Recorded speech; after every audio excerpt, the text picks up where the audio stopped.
Well, good evening, everyone, and welcome to Dallas Meditation Center and the Awakening Heart community of mindful living. And welcome to our Sunday gathering. And glad you're here to join us. And if you're here live on YouTube, welcome to you.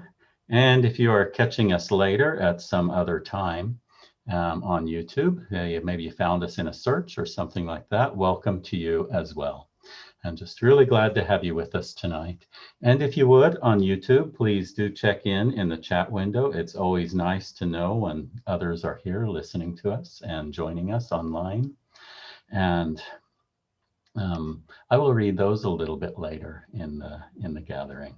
And so tonight we will do our usual practice of a guided meditation followed by teaching. And so just sit back and join us. There's no need to put any expectation on it. Just relax and enjoy. And so we will begin now. And so listening to 3 sounds of the bell. And if you know the opening affirmation, you can say it along as John leads us.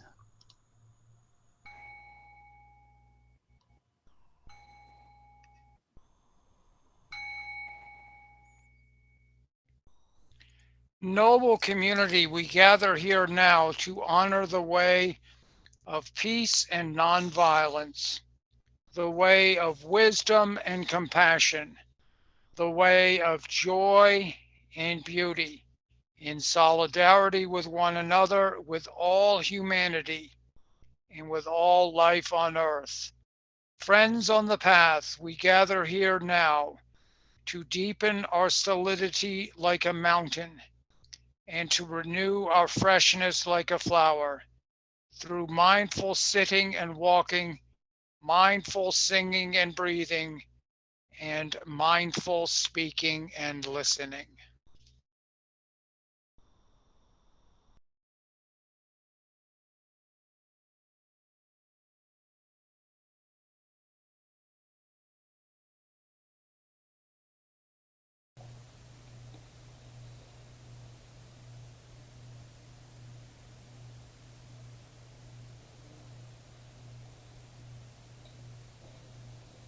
Hello everyone. Again, welcome to Awakening Heart Sangha here on Sunday, April the 10th. We are just so pleased that we're able to get together like this, even on Zoom. So we keep our community together, we keep our friendships alive, we keep everything connected as we can. And so we're glad that you've joined us and help us to continue that connection. I hope you'll all stay after the talk and join us on Zoom so that we can see you and hear what you have to say. So thank you again, and I look forward to seeing you later.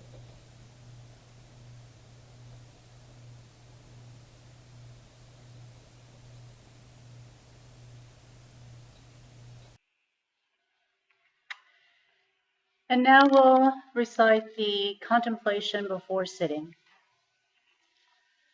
The Sangha is invited to go back to our breathing so that our collective energy of mindfulness brings us together as an organism, going as a river with no more separation. Let the whole Sangha breathe as one body, generate peace as one body, be free as one body.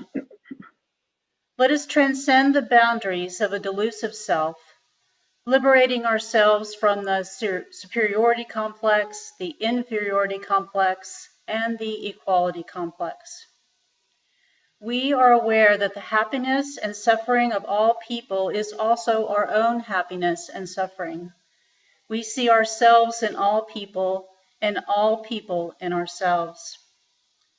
We are one with those caught in situations of oppression. We are also one with the oppressors. We are one with the wise and good people who are present everywhere in the world. We are one with those who are able to embrace the whole of this world with their heart of love and their 2 arms of caring action. We are a people with enough peace, joy, and freedom to be able to offer fearlessness and the joy of life to living beings around us. We see that we are not alone. The love and the joy of great beings who are present in this world are supporting us, not allowing us to drown in despair, and showing us the way of understanding, compassion, and right action.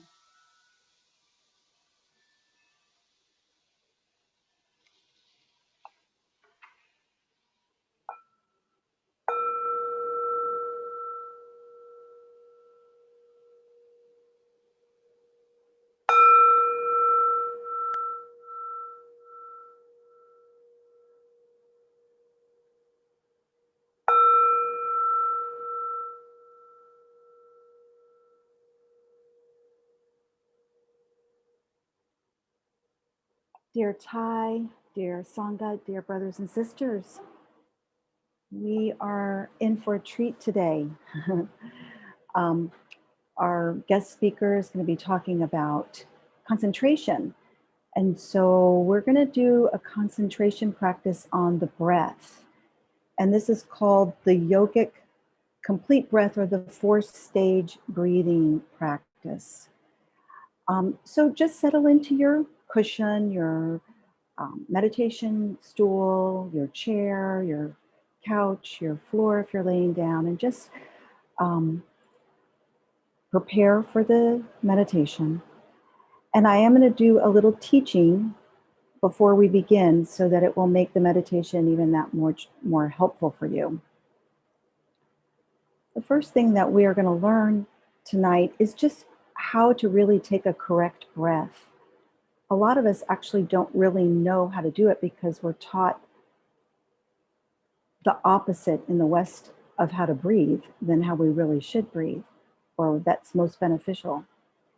And so we're going to do a belly breath. And so I'd like to invite you to just put your hands gently on your belly, right at your belly button. And when we take an inhale, we breathe all the way down into the belly and let the belly become soft and open, as if it was a balloon that was filling up. So your hands will move a little out into the room when you breathe in. And then when you exhale, there's just a slight movement of the belly back toward the spinal cord. So breathing in, we let our belly be soft and round and expanded, and breathing out, gently moving back toward our backbone. This is the proper way to get that deep breath. And if you can't make your breath go all the way down into the belly, don't worry about it. In fact, with this whole entire practice, it's not about perfection. It's just about moving toward being able to work with our breath. And so be wherever you are. And if it doesn't match my rhythm, just do the rhythm that's yours and that's most comfortable for you. So let's do another few breaths with the belly, breathing all the way in, softening the belly, letting it blow up, and then nice long exhale. So we can do this to a count. It depends on the rhythm of your breath, but it can be a count of in, 2, 3, out, 2, 3. Or in, 2, 3, 4, out, 2, 3, 4, and so forth, up to 5, 6, 7, 8, whatever is matching your natural rhythm. And just trying to make the in and the out breath equal. So that's really the idea there.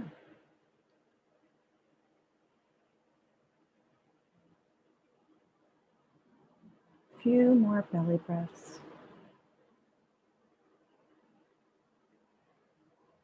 You can already feel a little sense of settling maybe.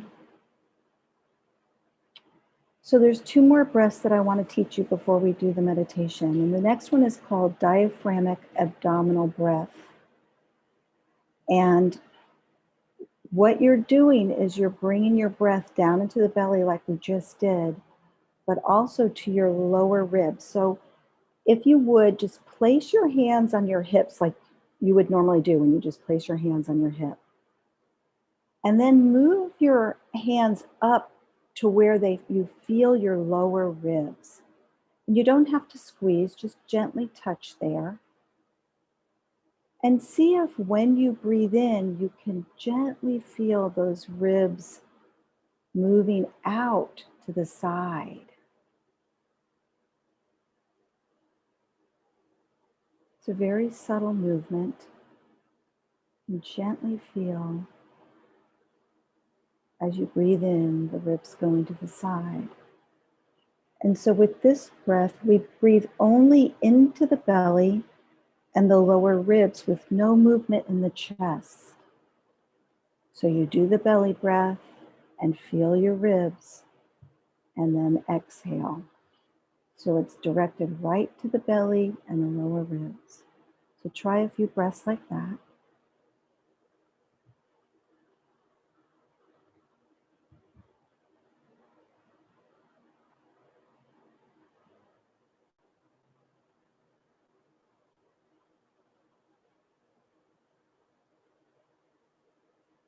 Good. The last breath we're going to learn is called diaphragmic complete breath. So with this, you inhale all the way into the lower belly, into your belly, and then you direct the breath up to the chest and then the collarbones. That's all on the inhale. On the exhale, you go from the collarbones back down to the belly.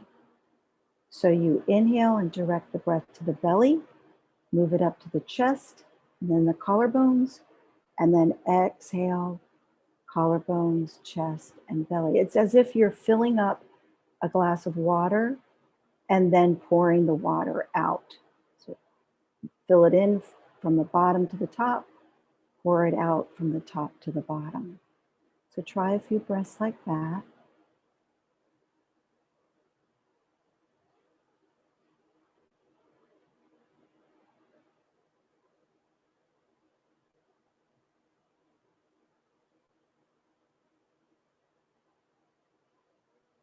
Beautiful. And so again, this is not about perfection. This is just about, enjoying your breath, concentrating on your breath, which can really give your brain a break. And your body can begin to feel oxygenated and the cells being given all that they need to sustain you through these breath practices. And it helps to heighten our focus and attention. So, letting go of all of that now, you can get back into your meditation seat and you feel your base of the body on your chair or on the cushion, on the chair.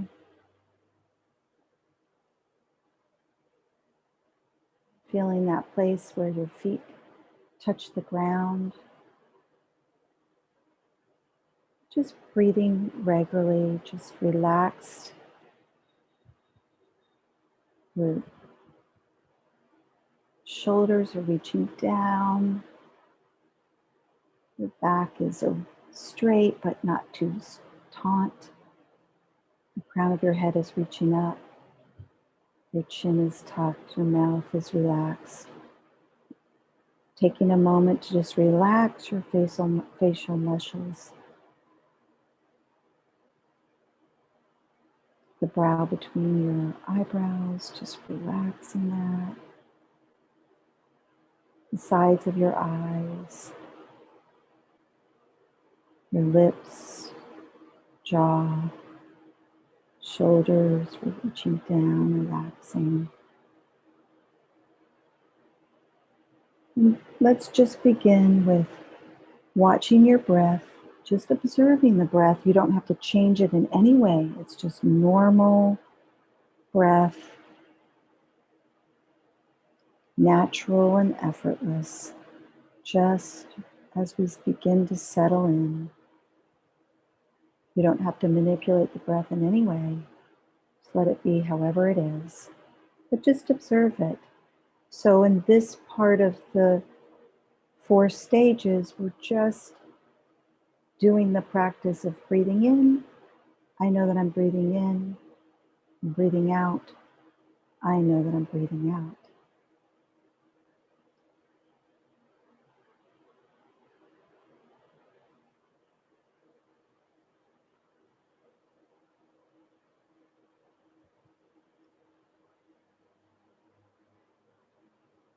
No need to work, no striving, no trying, just being effortless, just calm, abiding with your breath.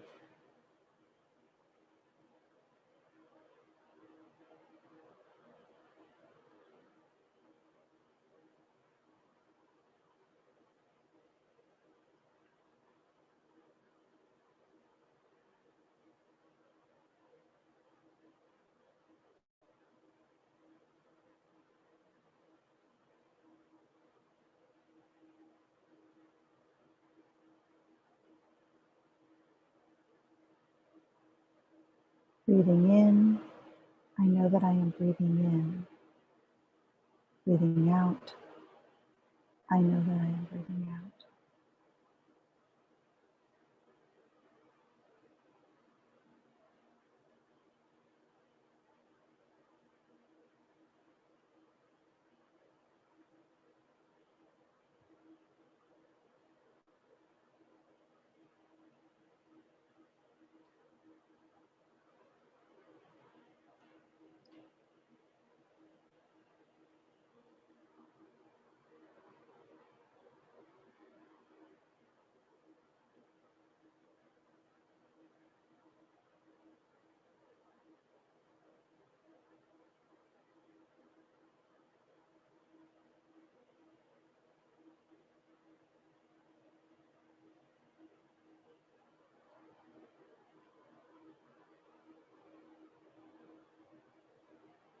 Relaxing your face, relaxing your body.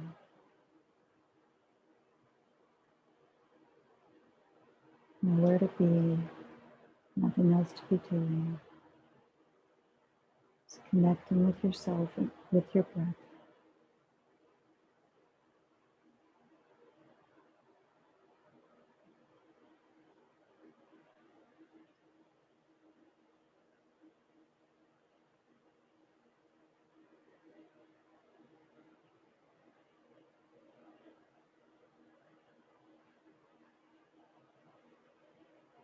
And now we'll begin the diaphragmic abdominal breath. So breathing into your belly and into your lower ribs. Just bringing your breath there, your concentration there. Following the breath all the way into the belly, feeling the lower ribs reach out toward the sides, and then settle back in with the exhale. Doesn't have to be perfect. If you can't get all the way to the belly, that's fine. See any nuances if you can feel those ribs just going a little bit to the side.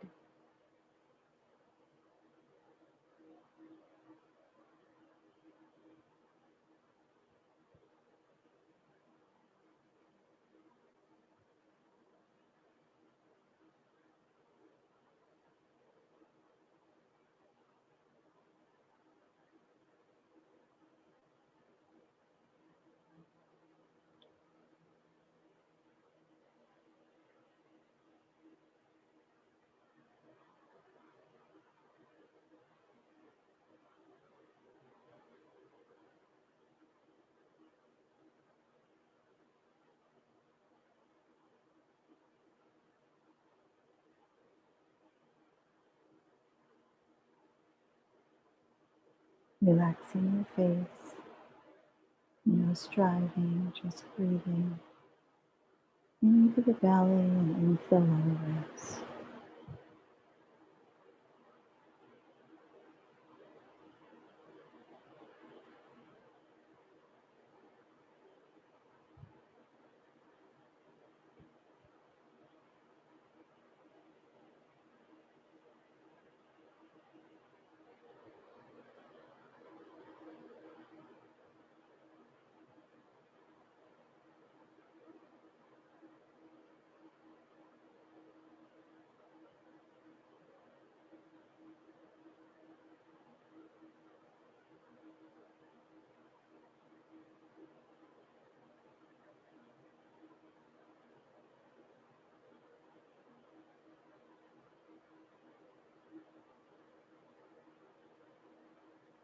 Matching your in-breath and your out-breath as best you can.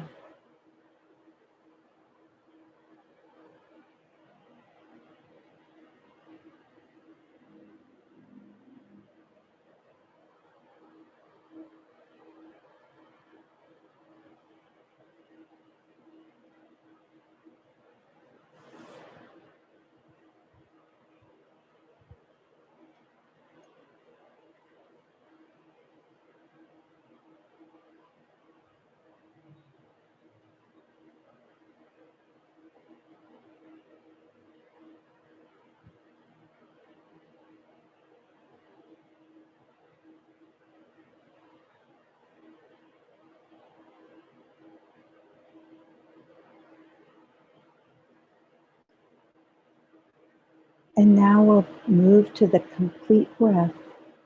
Inhale from the lower belly to the chest, to the collarbones, filling out in all directions. And exhale from the collarbone to the belly. Inhale from the lower belly to the chest, to the collarbones, filling out your whole torso in all directions. And exhaling from the collarbones to the belly. Nice and easy. Just enjoying that expansion of your breath in your body. Just recognizing the healing properties of breathing into each cell. Expanding and exhaling.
And now letting go of that breath, coming back just to your normal breath, just the way it is. No, you don't have to direct it in any way. Just watching the breath as we did at the beginning, and allow it to become effortless. No effort, just letting it be however it is, enjoying the settling, noticing if there's any difference now. Just being quiet, still,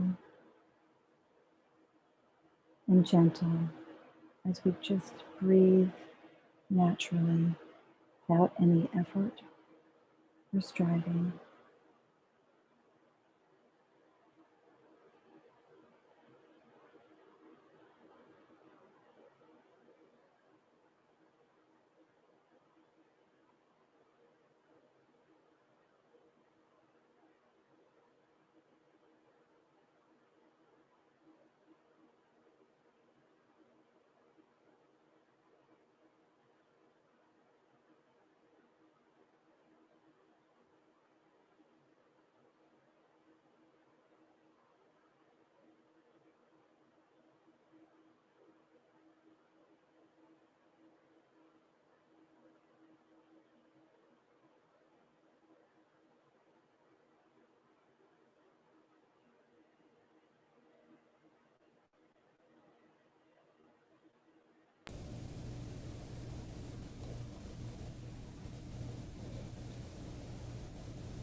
And please continue to enjoy this effortless breath, this quiet, abiding presence as we listen to Bobby's chant. May all beings be happy. May all beings be free. May all beings be joyful. May all beings be at peace. Brahma Vihara Maitri. Brahma Vihara Karuna.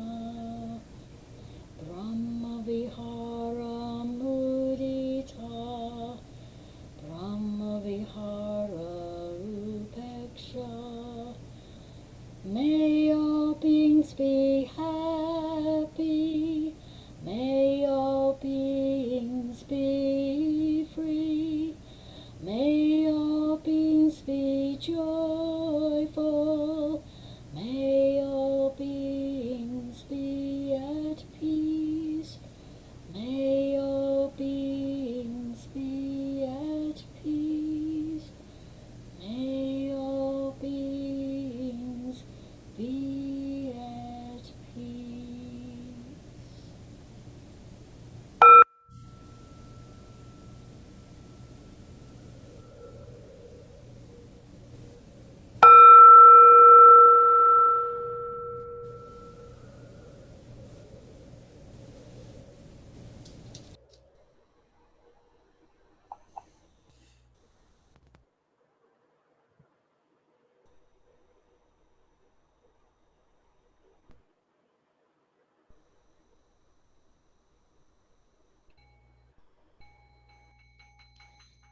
We take refuge in the Buddha, the awakening heart of infinite light, that which shows us the way in this life. We take refuge in the Dharma, the awakening path of infinite light, the way of understanding and of love.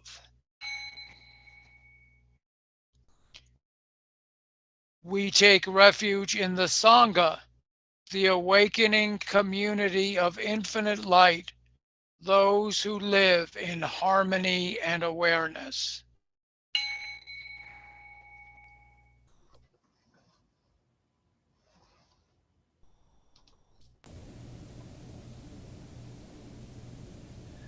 Well, thank you for that meditation, Jennifer, and for the chanting, Bobby, and for the facilitation with Lisa and John.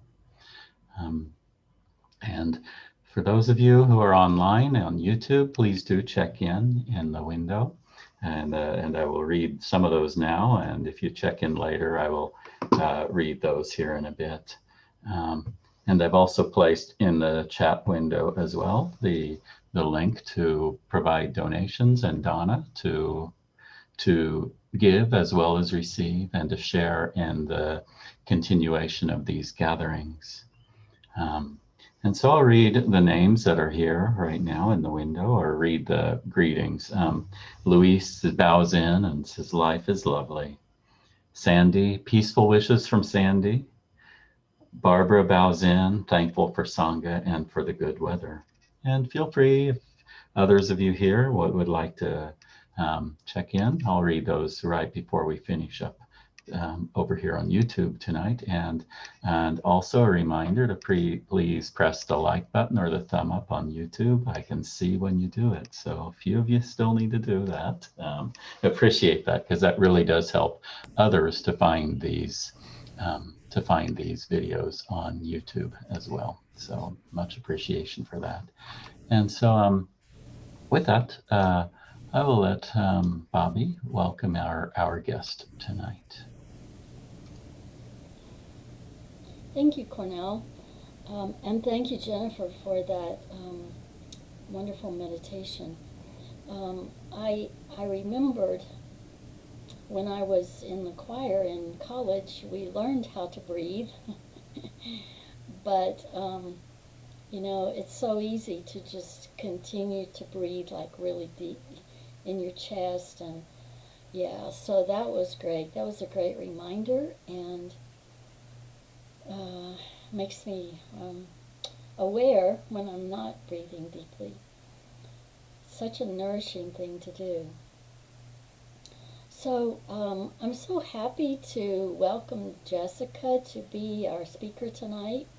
Jessica Thich is the youngest member of our board of directors, and I love that about her because she brings in this fresh outlook and ideas, and so I always enjoy her talks, and I'm happy that she's going to give a talk tonight and give us another way to look at the part of the Noble Eightfold Path that is called right concentration. So thank you, Jessica.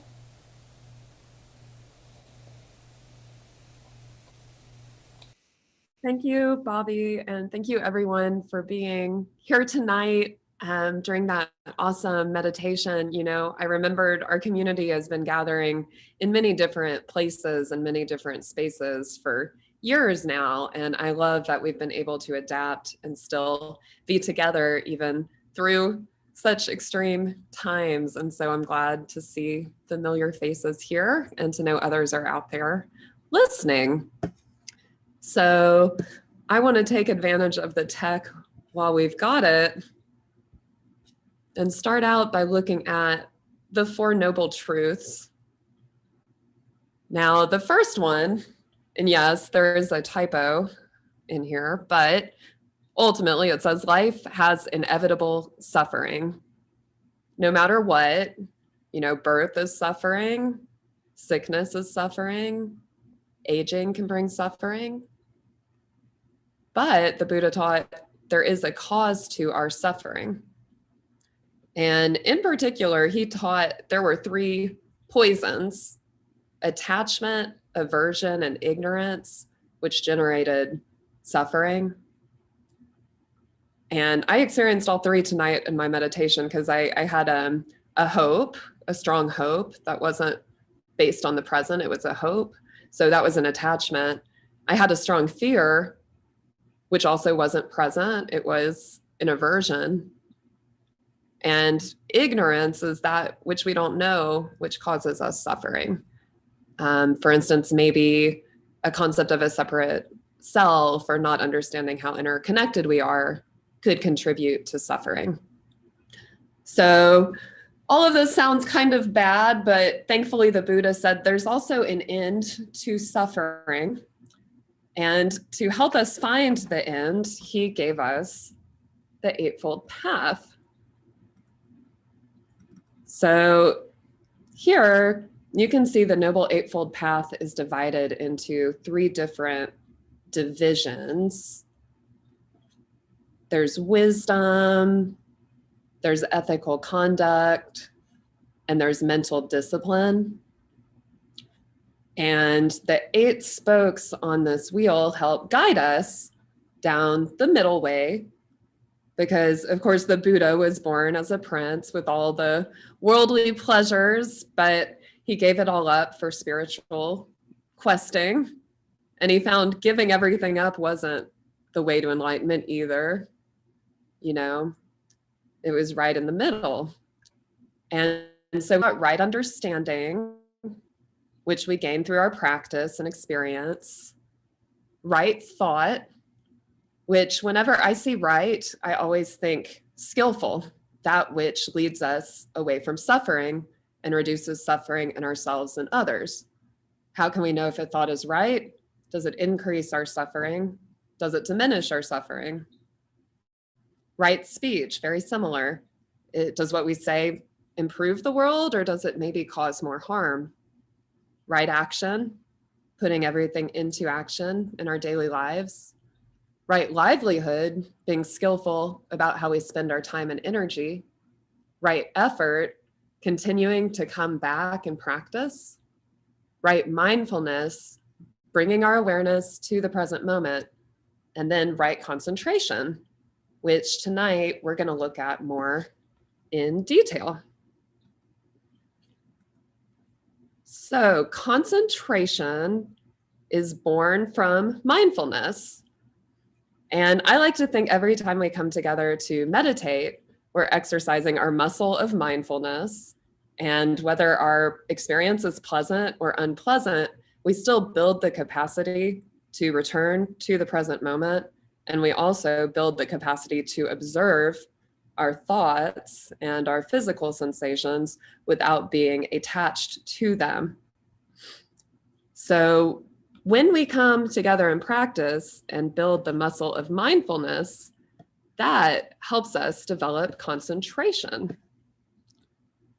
And I've got a picture to show that illustrates this. And we actually have a version of this hanging up in our building. And so you can see right here, this monk at the very bottom has started to practice meditation. But when he sits, he notices his monkey mind and this elephant are going all over the place. And in fact, they're the ones in charge. He's chasing after them the whole time. But he continues to practice and build his muscle of mindfulness. And then slowly but surely here, you can see by the coloring, as the elephant turns white, he starts to catch up to it. Then he's able to put a leash on it. And then over time, he builds more concentration, and he reaches the point where he's actually leading the elephant and the monkey instead of them leading him. And he's basically able to use his thoughts to take him where he wants to go. And instead of the elephant being an impediment, it's actually helping him move more quickly to enlightenment. And so that's why Chusing taught, meditate every day, meditate once a week with the Sangha, and meditate regularly at a retreat. because when we do that, we're building up our concentration so that it'll be much easier for us to be in charge of our life instead of all the different mental formations and habit energies being in charge. So as we develop concentration, it'll burn away the afflictions that make us suffer and allow joy and happiness to come in. We'll also have more energy.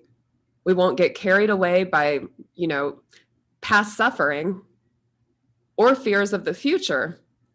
We will stay here in the present moment where we can be in touch with the wonders of life and consciously generate joy and happiness. Now, of course, there are 3 jewels in Buddhism: the Buddha, the Dharma, and the Sangha. So the Buddha was the historical Buddha who gave us the teachings, like the Noble Eightfold Path. And there's also the Buddha with each one of us, the enlightened consciousness that we all can access. Now, the Dharma are the teachings that lead us away from suffering, that when we put them into practice, give us more freedom. And the 3rd jewel is the Sangha, which is our community. So when we come together as a Sangha, we're able to increase our mindfulness much greater. And we actually create a Buddha Kshetra, which is like a force field. So that's why over and over again, we come back to practice. We want to return to our true home. Thich Nhat Hanh teaches our true home is here and now. This is the only place life is truly available. So with mindfulness, we can establish ourselves in our body and be fully present. Now, Thich Nhat Hanh offers 5 mindfulness exercises, and we've practiced a lot of these together. The first one is mindful breathing. This is something you can do throughout the day, and sometimes it helps to set a reminder. Like at the monasteries, they ring the bell throughout the day. So every time you hear the bell, you stop and pause, put a gentle smile on your face, breathe in, breathe out for a few breaths. And the more you practice this, the less habit energy carries you away, and the more you slow down. So this is something we can do every day. There are apps you can get that have mindfulness bells, or you can just make your own, like every time your cell phone rings, every time you see a red light, every time a dog barks. It's just that reminder to put a smile on your lips and breathe in mindfulness. And I have seen this actually in my emotional well-being, because one time I was processing a really extreme emotion and that app went off. And so even though I didn't feel like smiling, I put the little smile on my face and did the 3 breaths. And after just that action, the emotion had diminished greatly and I felt much more calm. So it really impressed me, the power of this teaching. I've also seen it happen when I ended up in a very stressful event where somebody was yelling at me. I felt like I actually had a force field where their words could come, but they couldn't actually hurt me. So it's just a reminder, sometimes we practice so that later when we don't have the resources, we've stored them up for ourselves. So tonight we did a concentration exercise, which was awesome. We followed our breath from beginning to end, and we're acutely aware of how we were breathing. And then the 3rd exercise is to expand that awareness to our body. So go ahead and take a moment to reconnect with your breath and your body, bringing your attention back to the belly and the ribs and really relaxing any parts of the body with tension. That's the 4th mindfulness exercise. And then the final one is walking meditation, which is another one that's really easy to take into your everyday life, because of course we don't just come together to practice for an hour or 2, but ideally we carry mindfulness into every moment. So as you're going about your day, you can connect your awareness to the feelings of your steps, bring your awareness to breathing, and this can help build concentration in everyday life. Now, I want to talk more about the 4 layers of consciousness. The Buddha taught that consciousness is like a continuing stream of water. And there are 4 layers, which are called mind consciousness, sense consciousness, store consciousness, and manas. Mind consciousness is the one we're very familiar with because it's our everyday working consciousness. It's the consciousness that's thinking, planning, analyzing, worrying. And actually, Thich Nhat Hanh teaches this isn't the best consciousness to use to solve problems. He teaches that if we're able to sit and sink deeper, quite often the issues that mind consciousness worries about can be solved on their own and with much less effort. So often when we meditate, we would draw our attention from identifying with the mind consciousness and let the thoughts come and go like clouds so that we're able to observe them. And just like in the picture of the elephant, ultimately, we also learn ways we can transform our thinking so that it's more supportive and helpful. Now, another form of consciousness is sense consciousness. This comes through the senses of sight, hearing, taste, touch, and smell, which are also known as the sense gates. And in Buddhism, they teach to guard your sense gates because we're going to get consciousness through our sense organs. So if we're careful what we see, hear, smell, taste, and touch, we can bring in nourishing forms of consciousness and avoid those that aren't nourishing. Now, underneath sense consciousness is store consciousness, which is the deepest layer. And this consciousness holds seeds. The seeds could be from our ancestors. They could be passed down. This is the deepest consciousness that actually acts without our thinking. The consciousness that makes our heart beat or gets our body to cover up with a blanket when we're sleeping, even if we aren't consciously aware of it. And if we're able to drop into store consciousness through deep meditation, we're able to find solutions and find calm and well-being, and even transform suffering we may have inherited from our ancestors. And I really like to think of these consciousnesses as the garden, and the mind consciousness are like the flowers and the leaves and everything you see above the ground. And the store consciousness is like the roots. So a lot of times we may see like a bush of hatred has grown in our garden, and we may pull it out and wonder why it grows again and realize, well, we didn't get the actual roots. So we've got to dig deeper into the store consciousness to transform and remove the roots of that hate. And then we won't get it growing in the mind consciousness. And similarly, we can plant more seeds we would like to grow. So when we come together, we water the seeds of compassion and peace and understanding. And in this way, we help our store consciousness to bring us more peace and well-being. So the fourth consciousness is manas consciousness. And this consciousness is the level that is like cogitation. This is where we are a separate self, and there's a feeling and instinct that I am. It's not simply in the mind consciousness, but it's a very deep sense that there is a self separate from non-self elements. The manas consciousness clings to the store consciousness as a separate self. Now, with all these layers of consciousness, we experience mental formations. And these formations manifest when the right conditions come together.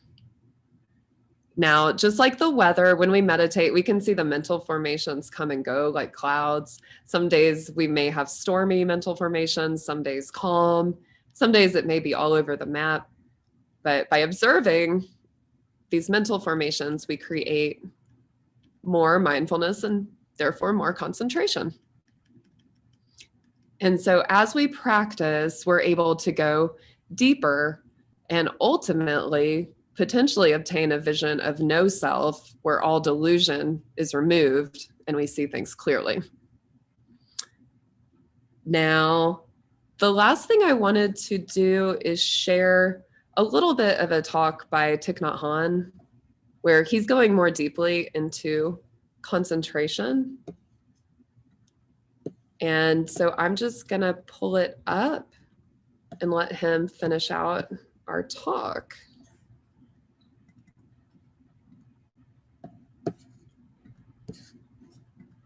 Emptiness.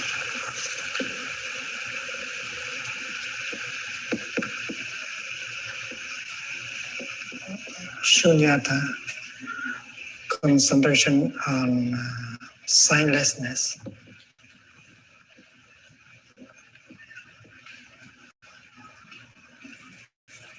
Vô tướng.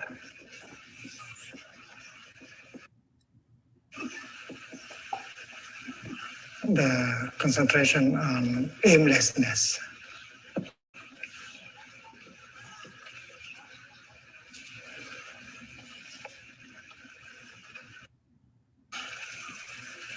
Vô tác.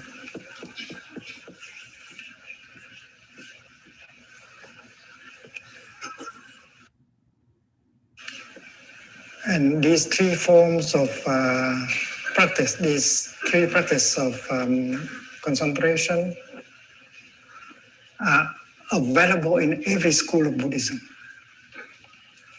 And they are called the three doors of liberation.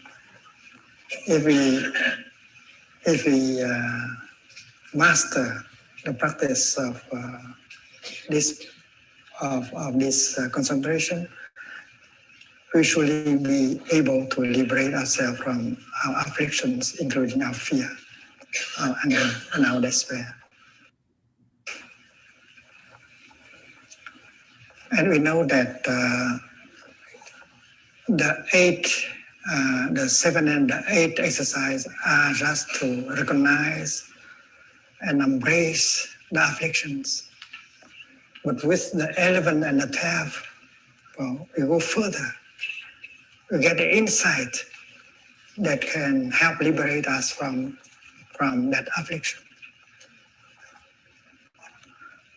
Impermanence is one form of concentration. Non-self is another form of concentration. There are many wonderful practices of concentration. Suppose we talk about impermanence as a practice. We all know what impermanence is. Everything changes. The baby become a little boy, the little boy become a young man become a father, and then a grandfather. Everything changing. When you look into the family album, you see yourself, the picture of yourself as a baby. And you ask the question, am I the same with that baby or not? You are so different from the baby. Form, feelings, perception, mental formation, consciousness, you are so different from the baby in the picture. And yet you still keep the same name. And we know that impermanence is the nature of things.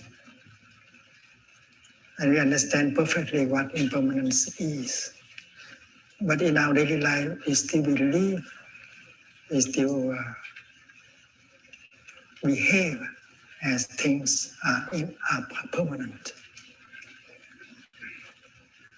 Things are impermanent, but because we see them as permanent, that is why we suffer.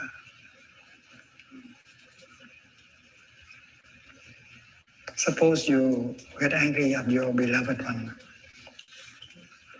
She just said something, did something that made you angry. And in order to suffer less, you want to say something very strong, do something very strong to punish him or her. And you believe that by doing so, you will suffer less. That's a very childish, but many of us do.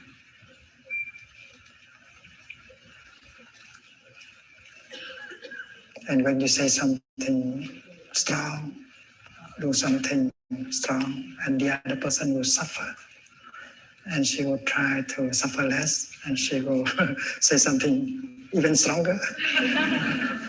And that is an escalation of anger. But if we know the practice of meditation on impermanence, we may like to close our eyes and take one in breath. And during that, the time of the in breath, we can visualize the other person and ourselves. What we will become in 300 years. Not 300 years, just 100 years, you become ash, and the other person will become ashes. And it's not very wise to get angry at each other, because you know that her nature is impermanent, and your nature is also impermanent. It's not a wise thing to get angry at each other and make each other suffer.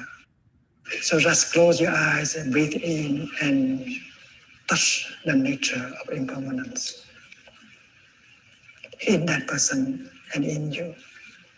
It does not take long. All right. So that's what I had to share about concentration, and thank you. I think probably next we're going to get set up for some kind of sharing.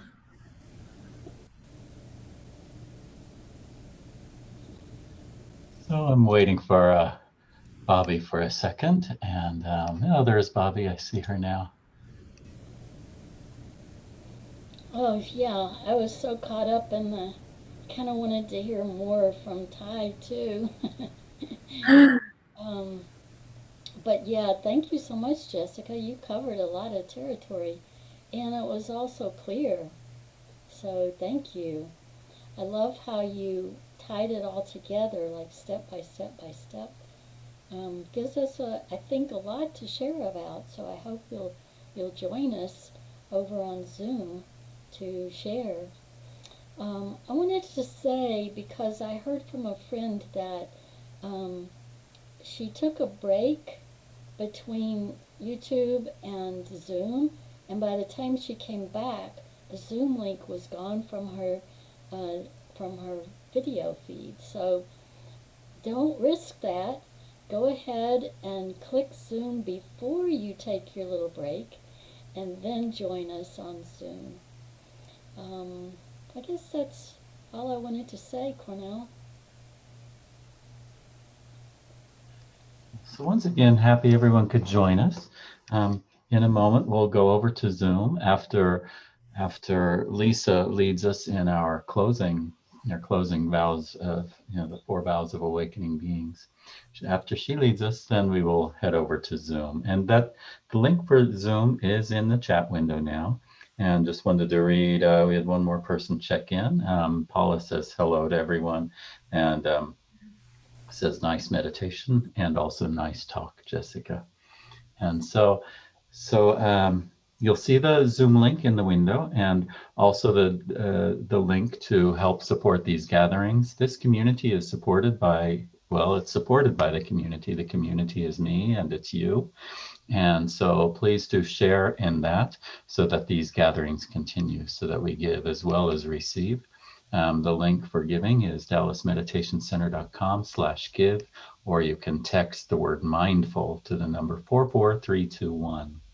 And so thank you again for joining us, and Lisa will lead us in the closing, the closing 4 vows of awakening beings, and then right after that, come over to Zoom.